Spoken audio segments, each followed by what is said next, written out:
approved. And people like Tom Colicchio have been very vociferous about that. Of course, it was tabled because any expenditure of that nature, Mitch McConnell and the Republican Senate didn't want to have anything to do with it. Now, with a new administration coming in and with Senator Schumer becoming the majority leader, we're hopeful, certainly in New York and really across the country, because the Restaurant Act would be for everybody, Right. that will get prominent attention and that it will pass.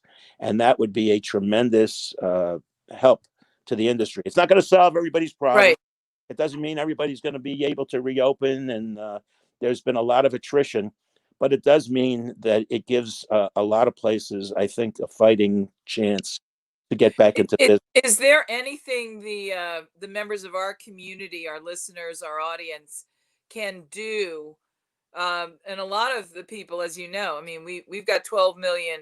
We've got 12 million subscribers to Food and Beverage Magazine that are part of our community, many of whom are furloughed from restaurants that, like some of yours, are temporarily closed, and others are employees of restaurants that have announced that they're going to close their doors forever. Is there anything that we can do as a body of displaced, community members to encourage whatever's coming next with the new administration? Is there a place we can go? Is there something we can write to?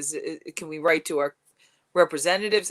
What are you telling us we might be able to do? Is there anything we can do? Well, I think that, in different localities, there's politicians in every locality, and now after the election, when the dust is settled and we know who's been elected and who has been rejected, people now should get a running start in their new jobs or continuing with the verdict of the people. So I would say that definitely write to your local congressman, your senators, say that, listen, I work in this industry. It's an important industry to the community and to the country. I can't pay taxes if I'm not earning a living, and that's something that's very important. I want to go back to work. And it's not just people working in restaurants. It's all of the suppliers that we work with too. Right. Food purveyors, the flour purveyors, the linens, everything that goes into putting on a restaurant production. All those businesses are suffering now. But the restaurant industry, we're in the top 3 in America in terms of employing people. So it's an enormous industry, and it's something that really, it's shocking to me. I mean, I don't want to say that, they did things for the airline industry. Why they do it for airlines and not for us? Because everybody needs help. So I don't want to, rob Peter to pay Paul. But I do think it's kind of weird that they have kind of ignored us. Like we're kind of like an afterthought, because there's not one central place that speaks for the restaurant industry. There's a lot of disparate organizations. There's a National Restaurant Association in New York. And they're actually coming on with us in a couple of weeks to talk about this. They all do good work, these places. They really do. I think that's the question is, how much influence and leverage can they put on people? We have the New York City Hospitality Alliance here in New York. They've done a really good job. Then the New York State Restaurant Association. They're all good. I think right now there's a better chance to be successful because there's finally people who have been elected who will be more likely to listen and want to do something. And I hate to make this a political thing, but the Republicans basically weren't going to be helpful. Okay. And I think a Democratic majority now can maybe get some things done and provide some assistance. I think certainly average American who was looking for those $2,000 checks instead of a $600 check, it's more likely that will happen now. So listen, I gotta ask the hard question. When you have a bill and an impact as big as we're talking about, top 3 industries regarding employment, big impact. Does the impact of COVID hit national chain and fast food restaurants the same as it does independent, fine dining, casual, fast casual, and anything in that mom and pop category? The same? Yeah, I mean, I don't think it hits them the same. I think, look, everybody has a certain level of pain that they're enduring, but individual restaurants don't have the kind of resources that a national chain may have in order to absorb a lot of these indignities that happen. I mean, that they have a better chance of being able to pay the rent. They have many locations. If they have to consolidate and close some, they can still firm up their business plan and be successful in the places that remain. I think, look, the individual mom and pop, and the industry is made up of a lot of mom and pop operations. Yeah. Families are working and a small number of employees, but there's so many of them. Look, in New York, I think 50% of the storefronts in Manhattan are restaurants. Is that wow? That's a great In number. New York City, and now with so many of them being closed now, you can imagine, you can't go down any street in the city, really in any neighborhood where you don't find closed places. Now, So, for some, so talk to me. Do we have any numbers on the statistics of closed versus open or partial? And if open, what does open mean these days? well, that's true. I mean, open could mean that you're still, if you're doing takeout and delivery, you probably have a skeleton crew of people that are. Right. You certainly don't have a wait staff. You don't have a lot of the people that are part of your normal operation. You don't have a maitre Yeah, but d'. my rent expense is the same whether I have two That's a tables available right. for seating my guests or 20. And honestly, that's why in our group we didn't keep Tribeca Grill open or Batard, because we're not really takeout places. We can do it, but it wouldn't have really helped us. We would have still had to let go, 95% of the people. And it was like, what to what end? Yeah. The amount of revenue that it would generate would have been penny ante in the overall scheme of things. So it was just better to cut your losses for now and be able to come back strong when it's safe to do so. And that's the big question. A lot of operators have to weigh the thing about, okay, if they say you can open up again at 25%, how many places come back to do that? Right. Or do you wait and say, look, I'm going to just wait it out until I can do what I've done before COVID? What are Because your colleagues saying in the conversations you have with other operators? What's this what's the actual, sort of real conflict and discussion about open, don't open, how much, yes, no. I mean, it sounds like this is a real pivotal point. it is, and it's a very individual decision. Everybody has to kind of weigh it for themselves. A lot of it depends what neighborhood you're in. Is it a high traffic area? Are people coming back? If you're in the theater district in New York and there's no theater, you can open up, but if people aren't in the office buildings and the theaters aren't open, who are Right. you catering to? There's your feeder group is just not there right now. So really, society has to open up again. People have to feel comfortable about going out and being in contact with other people and sitting shoulder to shoulder, because a lot of restaurants, that's the experience they give. They're not widely spaced tables, and that's a formula that works for a lot of places. Now, moving forward, we may have to rethink the way we do our restaurants. We may have to space the tables. We have to have fewer people to serve. There's a lot of things that you have to look at, and then you have to look at the plan and say, okay, is that even going to pay out? Yeah. If we're serving less people, can we charge more per person? Will people accept that, or does the business plan just not work moving forward? So it's a very very slippery slope that you're on, and there's no one size fits all. I think that that's a decision that the industry has taken a blow that is cataclysmic. Yeah. At the very beginning of this thing, I remember hearing people say that 75 to 80% of the restaurants were closed. And I was thinking, how can that be? That just seems overblown. But now that we're in it as many months as we have been now, what is this, like the 10th month? Yeah. Um, it's a long time to be in this situation. And it's going to take a long time to dig out of it. Yeah. The most optimistic people are saying that maybe by next fall, we can start getting back to normal. That means that we will have been a year, almost a year and a half into being shut down essentially, and that's a lot to recover from. So I think on the positive side, there'll be a lot of entrepreneurial spirit. There'll be a lot of new ideas that I think will be introduced. Um, but also, there's going to be a tremendous gap and a loss of places that were tried and true, that really did an excellent job for many years and just didn't have the wherewithal to move forward in a new situation. Well, let's just talk about a couple of those places since we last spoke. One of my all-time favorite places, as you know, a place that my grandmother frequented with my grandfather back in the day, is the 21 Club.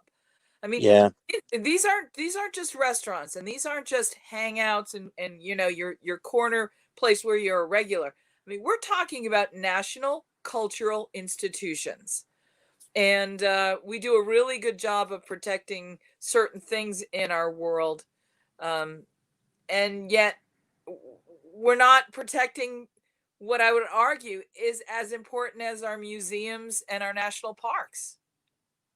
there's a tremendous amount of history.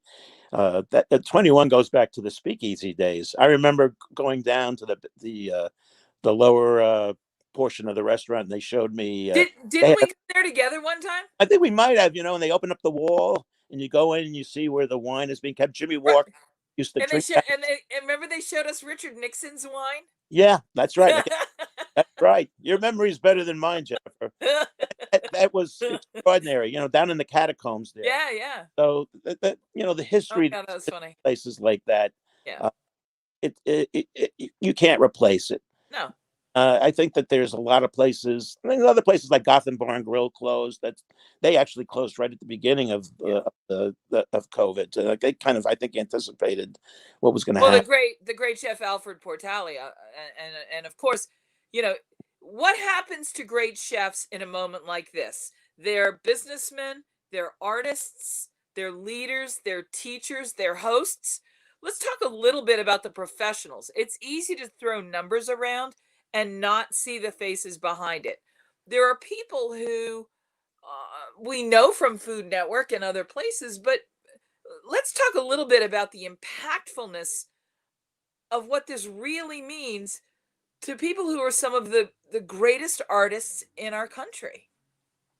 Well, I mean, it means that they have to kind of pivot. A lot of well-known chefs are doing a lot of things online now. They're doing cooking. They try to monetize quite a few of them. What they're doing, you can take a cooking class, or you can do some kind of there's a lot of different things that are being done with Zoom and so on and so forth. So they're using technology. It's time to work maybe on a cookbook. There's a lot of things that they can do, but obviously the thing that they really want to do, if they're in the restaurant business, is run restaurants. Right. I think that this is just it's a time you just have to take a time out and hope for the best. I mean, even places like Le Bernardin that have tremendous Eric quality Repair. fare, and they were open for a period of time, but then they got to a point where it was like, okay, we can't stay open now. And they're not that's not the kind of place that's serving outside. They don't really Well, and have we should environment. say there's just certain cuisine that has to be prepared a la minute and has to be enjoyed right then and there. It just doesn't travel well. Of course, I'm thinking of the movie Arthur, when Dudley Moore is Oh, tending to his lifetime butler, who was a father figure to him and is in the hospital dying. And he has been having restaurants all over town send in food, and again, it's just not the same. And they even talk about some of this, and how challenging it is to get the best food in the world. Even if you have all the money in the world, it's very difficult, if not downright impossible, to get food to my safe place, wherever well, that is. look, all these restaurants are going to be doing takeout for Restaurant Week here, so I don't want to rain on their parade, but No, no, it's no. But what true. I'm saying is they've had to adapt to choose the things that they know are going to be brilliantly successful when it gets to you. Right. I'm going to make the argument that this is going to be the time to shine a light with this. And there's a reason why I was saying it this way. The future of the hospitality industry, the future of the restaurant business is going to be operators thinking not just what my guests like the best, but what they'll like the best when they get it at their home, and how they can really optimize that sweet spot between, this is what you'd have if you were with me, this is what I do really brilliantly well, and when it gets to your house, you're going to be just as happy to have it as if you were with me. Maybe it's not the same energy wise, but it's going to be at least delicious wise as good. I would argue that everybody that's participating in this virtual to go restaurant week is going to be showing us, as New York always seems to, what the future is going to look like. Well, I think in terms of packaging, how they package it, there's going to be a lot of truth to that. You obviously aren't going to be able to do a Picasso on the plate and have everything look so magnificent as it's served on a beautiful plate with sauces and everything. Well, that's the only reason I mention that is Le Bernardin. I mean, Yeah, some of those delicate things, it's just not designed for that. right. But it's like saying, You if I have can't a hear the tower. music performed live in a stadium, I don't want to listen to a CD. It's like, Yeah. yeah, it's not the same. But this is what we have given this. You can't live in a stadium with the band there all the time at your disposal. No, we won't be able to do an Eiffel Tower made out of parsley. But I think that we can still put something on the plate that's very representative and very delicious. And the challenge is a lot of times kind of packaging. I had never really ordered things from a long distance, but I was in a charity event a few months ago, and they had Commander's Palace. You could order food from Commander's Palace, and so it came packaged very nicely, and things like crab cakes and things like that. And listen, you got to do a lot of the prep in your own home, but the quality of the ingredients was good. The Right. I soup mean, and that it I was good. absolutely think this is the future of what I'll call the new hospitality industry. And the new hospitality industry is a place where we want to be, where the food still goes from the farm to the fork and it travels however it travels to get to your fork. And you may have to do different things.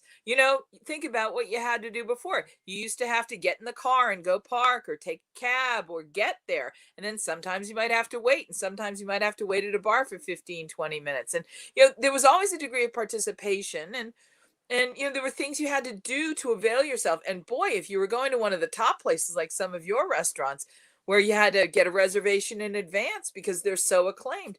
Well, there's always in that mix things that we participate in that are the costs of going there. Well, look at what we get now, right? If I have to bring it in my house and I have to, take it out of the package, yeah, I think on whole it's probably going to balance out and maybe be a little bit easier now. I mean, I say this.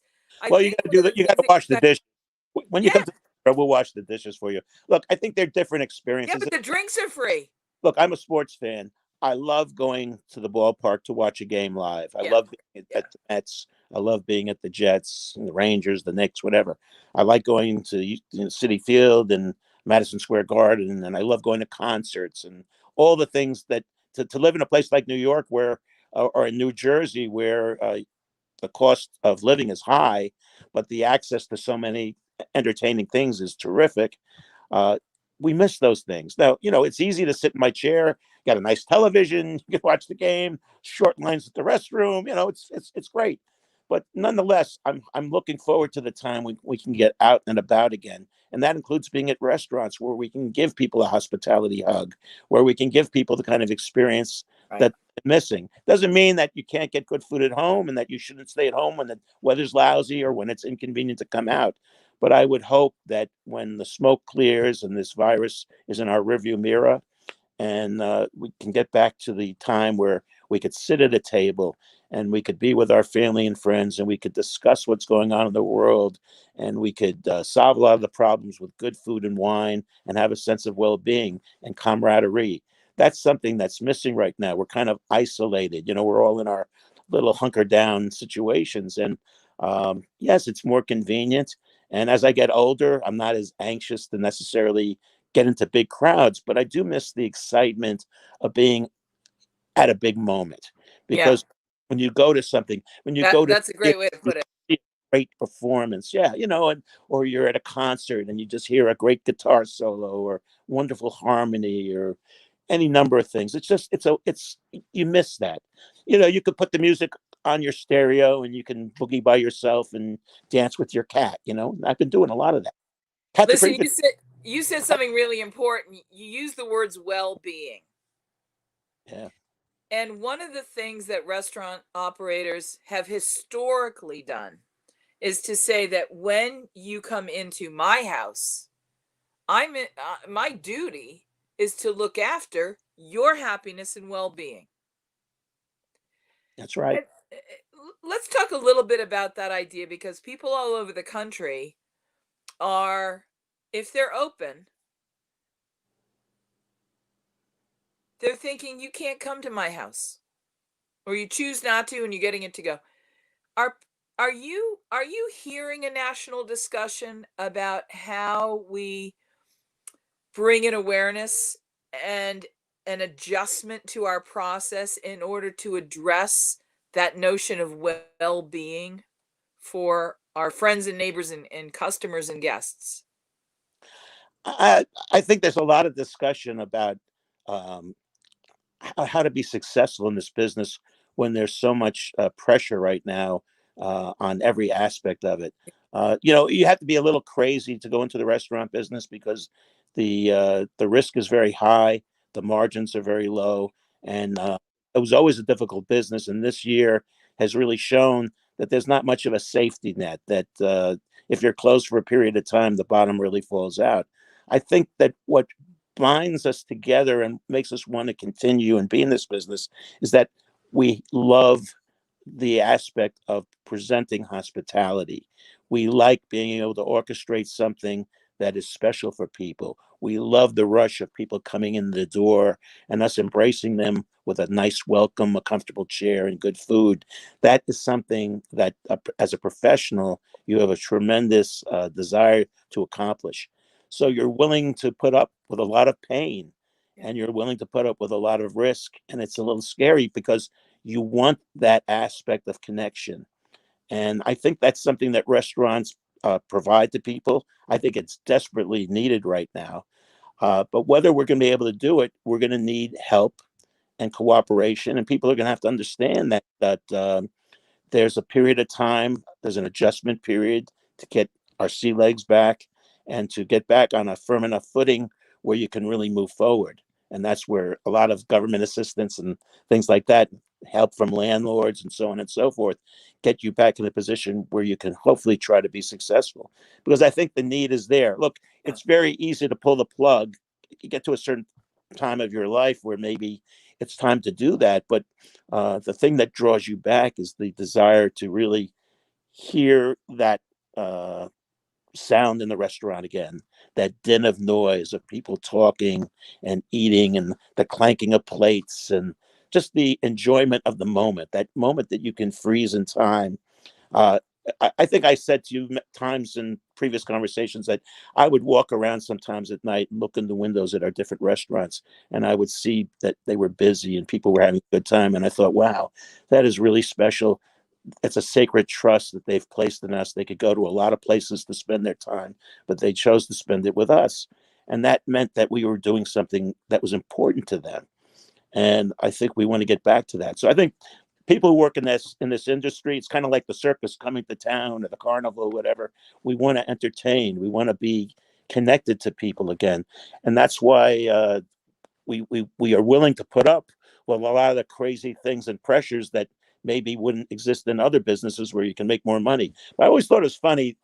A lot of people who worked in financial services would come to us and say, "I don't like this work. I want to work. I want to do what you guys do." And we would say to them, "Yeah, you're making like so many extra zeros on your salary." I said, "Yeah, but it's not fulfilling." So guess what? What we do isn't as lucrative, but maybe in many ways to a lot of people, it's more fulfilling.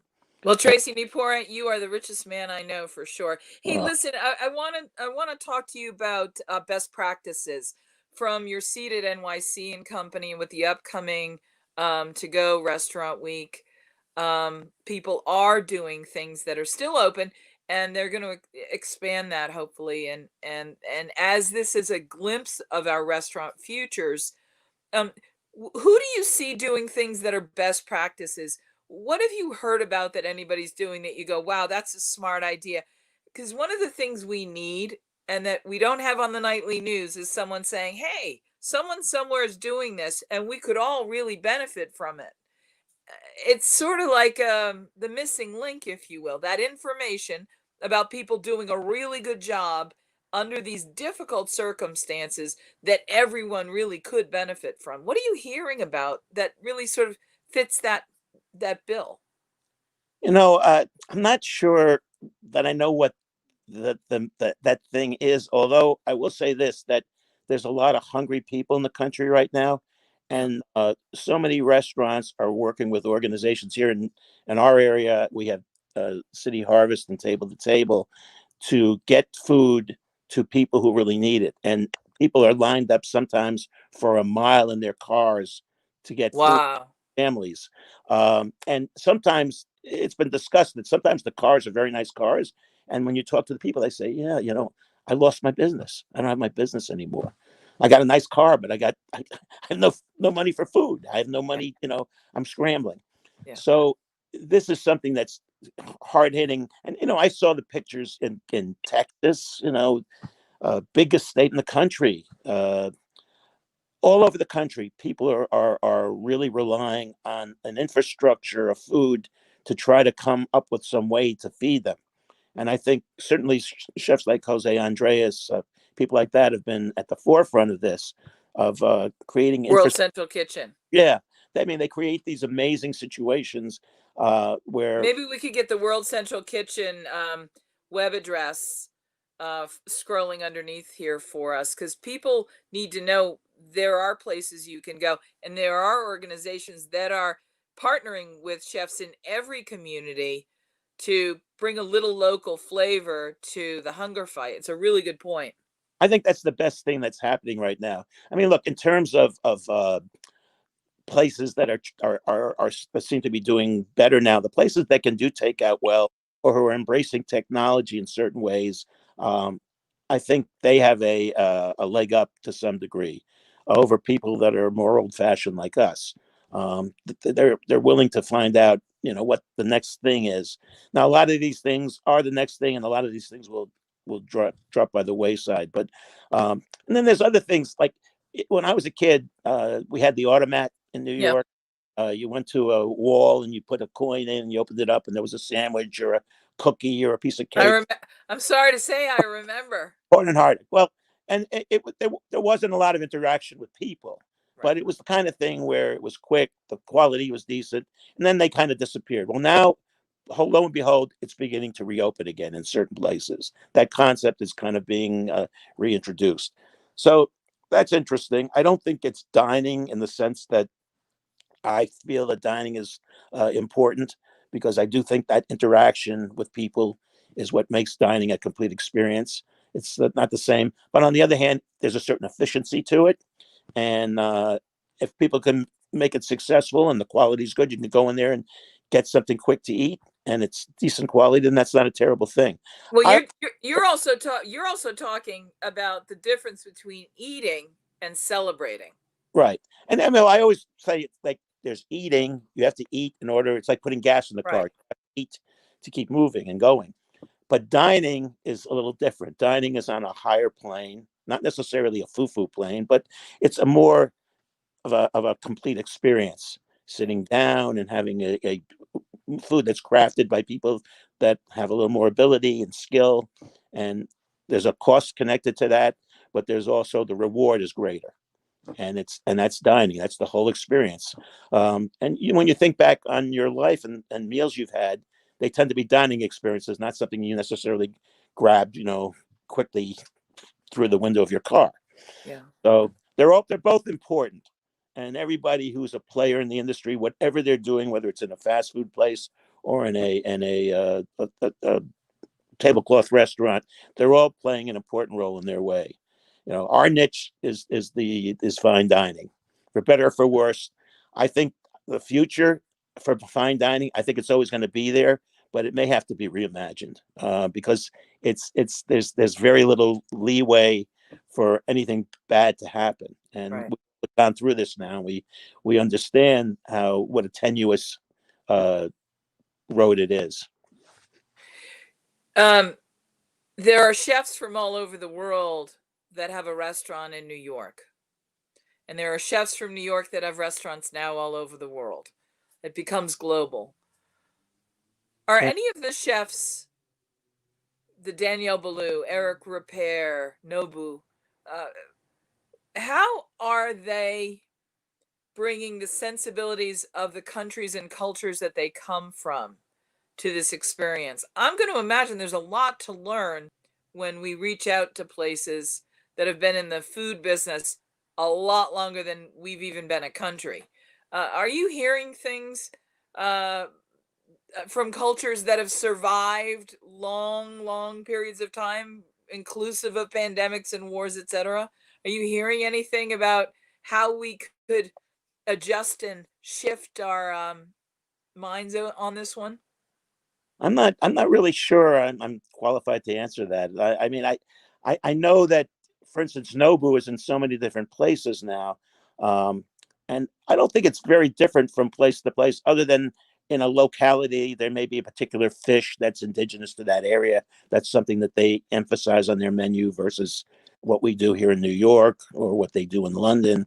Um, but in terms of operating, I mean, listen, the whole world is going through this experience right now and hunkering down in different ways. And, uh, you know, whether it's a celebrity place or a place that's operated by somebody that's just a local person, I think there's a commonality to it. The thing about big names is that they're recognizable. So I think when things get better, the recovery will probably be quicker for places like that because they may have more of an infrastructure behind them, and they're well known. So that I was helps. kind of I was kind of imagining, um, if you're going to close, are you going to close permanently because you really don't have the hope that things are ever going to get back to normal and there'll be a place for you? Or if you're coming from a culture where you've seen it all come and you'll be just like, this is Yeah. temporary, and stay hopeful that there'll be something on the other side. I'm actually curious about whether there's a when we study this from the other side, it'll be interesting to see those kinds of patterns and what they will tell us about how we all reacted a little bit differently to these circumstances. Yeah. Yes, they're unprecedented, and yes, they're painful. But look at the opportunities they're providing us as an industry to not only take care of one another, but to continue to sustain and be sustainable for the communities we serve. And at the end of the day, we're a service industry. I would hope so. I mean, listen, I know you have a lot of wonderful restaurants in Arizona, and I wonder how many of the ones that I went to when I was out there will still be around if I'm out there again. And when you go to a place like Las Vegas, they certainly have a lot of marquee names that serve there. And how many of those places will continue on? How many of the casinos will have to change their approach? Uh, that remains to be seen. I mean, I think it's all going to come down to, I think whatever made them successful before they can be successful again if we get back to a period of normality where we feel there's a sense that we can go around without a mask and we can shake hands again and hug and do all the things that we did before. I think there's no reason to think that we can't then just pick up where we left off, but that may be naive. I'm not sure. And if we can't, then obviously there have to be, we're used to now going through metal detectors, when we go to the airport. Maybe that's something that's going to be, there'll be some kind of a health Yeah. umbrella to go through at a restaurant. Listen, I've got one last question, and you've been very generous with your time, and then we'll let you go. I am hearing a lot about the next 60 to 90 days being pretty tough. What are you hearing on your end about the next 60 to 90 days? Yeah, I think I agree with that. I think it's going to be rough. I mean, just looking around the country, and you see it's over 4,000 people are dying every day. That's the highest number. I mean, we talked originally many, many months ago, and I think I warned. I said, "Listen, this is going to get worse before it gets better, and people better start behaving a certain way in terms of maintaining social distancing, wearing masks, not getting into big groups of people." And we don't seem to have the discipline in this country to do that, at least to the degree that's necessary to snuff this thing out. I think we learned a hard lesson here in New York. We were the first to really be hit with it. There wasn't a lot of knowledge about how to deal with it. A lot of people in the country looked at it and said, "Well, they're kind of flaky in New York, and maybe they deserve what happened to them." And listen, it happened to us because we're a portal to the world, and people were coming in Yeah. from other places, and they spread it here. I will give credit to the people here. There's been a certain discipline to try to snuff it. And the idea of wearing a mask, you have isolated instances where people get into fights with people because they'll show up and that nobody wants anybody to come into their business without a mask now. Not that we love wearing masks. We all look like bank robbers. We don't really like it. Sometimes breathing is not as easy, but it's known to be something that at least helps a little bit. And I had COVID, and I just do not recommend it to anybody. I really don't. It's a horrible experience to go through. My son Matthew also ended up getting it more recently. He had a much more benign case, thank God, and didn't end up in the hospital, and he's fine now. But he's a lot younger than I am, obviously. So this is something, it's going to be rough for the next several months. It's going to get worse before it gets better. But then hopefully with the distribution of the vaccine and better medical practices, we can start easing back into the world that we knew before. And maybe even do it better than we did before. That's my hope. We got some comments from viewers. Lawrence suggested you look better with the mask, and he's absolutely great. Well, I'll put my mask on for you. I know I have a face for radio. Tracy's very handsome no matter what. Listen, I want to thank you for being here. Let's give everybody information about where we can learn about the upcoming New York City Restaurant Week later in the month of January. That's all going to be to go. Remarkable. Yeah, probably it's nycgo dot com/restaurant week. Yeah. I think that's come to New York and have a good time. My beautiful friend. You can't come to New York. I'm sorry. That's a bad idea. For New Yorkers, they'll come, they'll order. And for the rest of you around the country, support your local restaurants. Really, it's very helpful. And to go is a good thing. And you can, there are lots of services out there, and people are pretty confident about things like DoorDash. They're completely compliant with their own regulations. You don't have to be afraid of Uber Eats and DoorDash. No, you don't. Listen, they're good organizations. I know there's a lot of debate about the fees and all that, but listen, they're providing a service that's very necessary right now. So I think hats off to them. Yeah, and Kevin's saying it's tough out there in Los Angeles for a chef right now. Frankly, it's tough everywhere. Tracy Nieporent, please stay safe, my friend. I love you, and I'm grateful to you for everything you do and for your friendship and support. Be well. Thank you. You too. Love you. Whether you are thinking about becoming a restaurateur or you are already in the business, Michael Politz has written a must-read, The Food and Beverage Magazine's Guide to Restaurant Success. Pick up your copy today at Barnes & Noble, Amazon, Books A Million, or wherever fine books are sold.